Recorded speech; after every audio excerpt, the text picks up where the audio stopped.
Fallout from Dan Ashworth's departure continues, Rob. According to multiple reports of the media, Ratcliffe was annoyed that Ashworth said that he had nothing to do with the decision to retain Ten Hag, and that he felt Ashworth wasn't enough of a, quote, alpha male. Now, you're an alpha male. Okay, like, this is a media briefing. You say the kindest things. Okay, look, this is a media briefing, which, for those who don't know, is this weird thing that happens here in England. It happens elsewhere too, where basically clubs or individuals, and I'm assuming this sounds like something that somebody close to Ashworth might say, whatever, are basically paid to, without putting their name to it, tell people what happened, and the media reports it as a fact.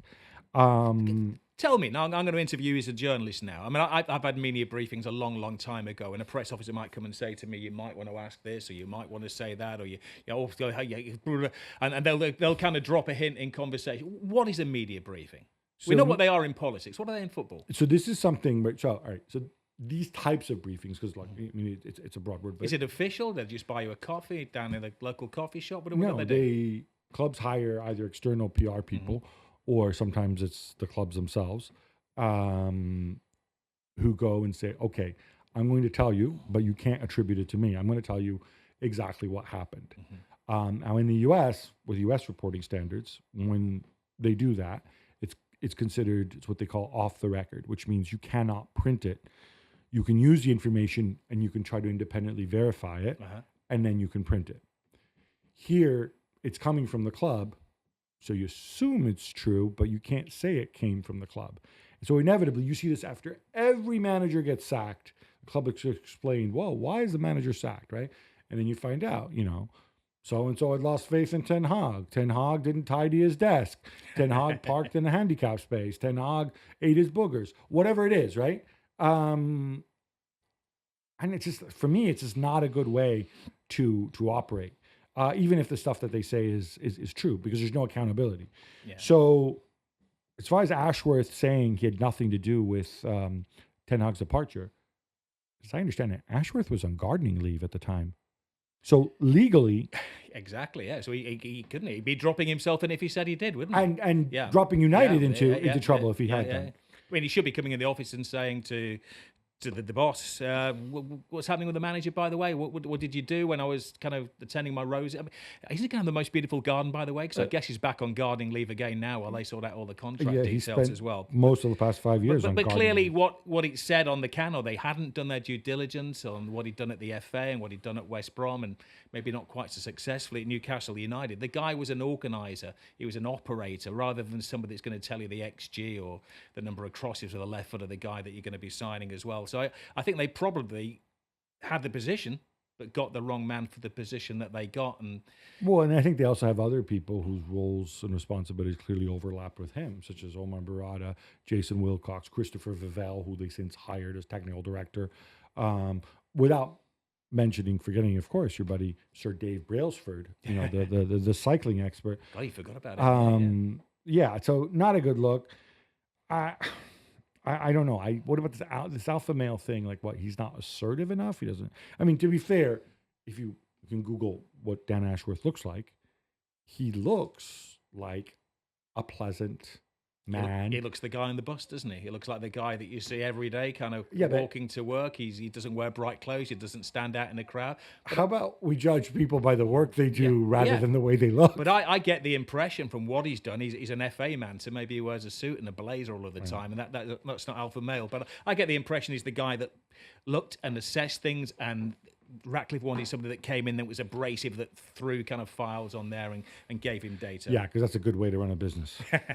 Well, sticking with Ashworth, our colleague James Ollie reports that Arsenal are looking at him as a potential replacement for Edu as sporting director. That would be poetic, wouldn't it? You say we're looking at him, you mean looking at Ashworth, not James Ollie. Yeah, well, maybe James could be a double act. He could be one of these kind of guys that gives the sources. He could be part of, you've educated him today. Yeah, I don't think this would be a great choice, frankly, for Arsenal. It's not a knock on Dan Ashworth. I mean, clearly Ashworth is not sort of the super successful guru, can't fail, but he's obviously, has a good track record elsewhere, although people might point to Brighton and say, oh, look, Brighton got even better after he left, or he was part of a process, right? I I think you want somebody who can work with Arteta, but necessarily sits above Arteta and can challenge Arteta. That's how you get the best out of your coach. I think that's best practice. I'm not sure if Dan Ashworth necessarily fits into that bucket. That said, he's very close to Richard Garlick, who's now running the club. So there's value in that too, having the trust and relationship of the chief executive. Have you got to that point now where the coach picks the sporting director rather than the club's the sporting director picks the coach? But you have to take the coach into account, especially when you've invested heavily in what is a young team and you have a coach you expect to be around for a while. So I think you need to consider that. I don't know. He just doesn't quite feel right at Arsenal, in my view. Multiple outlets are reporting that Manchester United are looking to shift Marcus Rashford. Daily Mail reports they'd accept £40 million for him. Others say they'd take even less. Is this the right price? Is this the right move? Another briefing, eh? Another sources are closest to Manchester United. I think, all right, don't hate me. Marcus Rashford has a very well-known PR person who may or may not use a women's toilet. I don't know if this is where it comes from. Yeah. But I wouldn't be surprised if it did. Again, he's a fantastic footballer. We know what he's capable of doing, but he seems to have gone stale at Manchester United. And again, speaking to people within the game, it may be best to take Marcus out of that environment and give him a new challenge. His big pal Lingard went over. I think he had a good week last week, didn't he, Lingard? Mason Greenwood is doing very well. He left Manchester United as well. Jadon Sancho had to leave Manchester United. And maybe it's time for him to go. And he's been at United since he was in... You just compare... With all due respect, Jesse Lingard with Marcus Rashford. No, that was his big pal. They're always doing the TikTok videos and whatever together. Yeah, it's fine, but I think Marcus Rashford might be on a slightly different level. But eventually they had to get him out of there to kind of sort his head out. And I'm thinking, that's what I'm saying, to sort Rashford's head out, to get him out of his current environment and his little maybe cocoon of people that he has around him. They have to take him out of Manchester. Maybe he has to go abroad, don't know, Paris. But when you say like you're talking about his people or you're talking about Manchester United? His advisors. His advisor, and I think United would not be disappointed to see his peg vacant in the locker room as well. Yeah, look, I mean, I think this is what's really interesting to me here in this conversation is, okay, Ashworth is gone, but this is a decision that you just hired Ruben Amorim. Ruben Amorim came over knowing that Marcus Rashford was there. He's been in charge for, what, a month, if that? You don't do anything with Rashford until you get Amorim's feedback. Do you not think that Amorim would be looking at that situation? No, he's not going to come into Manchester United on day one and kind of learn the names. He will have done his due diligence on United before taking the job. And it may be a thing. I'm sorry, if I'm Amorim, I'm going to say, I'm going to look at Marcus Rashford in isolation. I'm going to take all the input, and I'm going to make up my own mind from working with him every day, not just watching video of how Rashford played under Eric Ten Hag. I'm going to ask myself, does he fit into my system? So I don't think... The other thing as well, at every club, money's tight. And they say to him, you want some money in the winter transfer market? We're going to have to sell to buy. You want to get some money in? Which one are you going to sell? So he's on enormous wages. I don't think there's a big market for Marcus Rashford, frankly.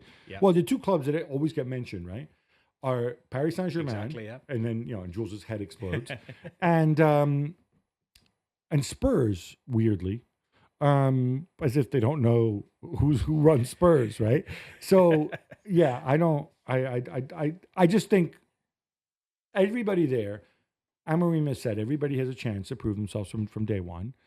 And I think Amorim will stay true to that. And I think the worst thing United could do right now, especially when something like Rashford is so difficult to shift because of the size of his contract, is you wait and then you have this conversation in March and you say, hey, what do we do with Rashford? Are you going to give him playing time? Do you want to give him playing time? If he moves, what can we do? And then you let Wilcox and Barada and Christopher Vivell. You need something to do now that Ashworth is gone. You let them decide what can be done.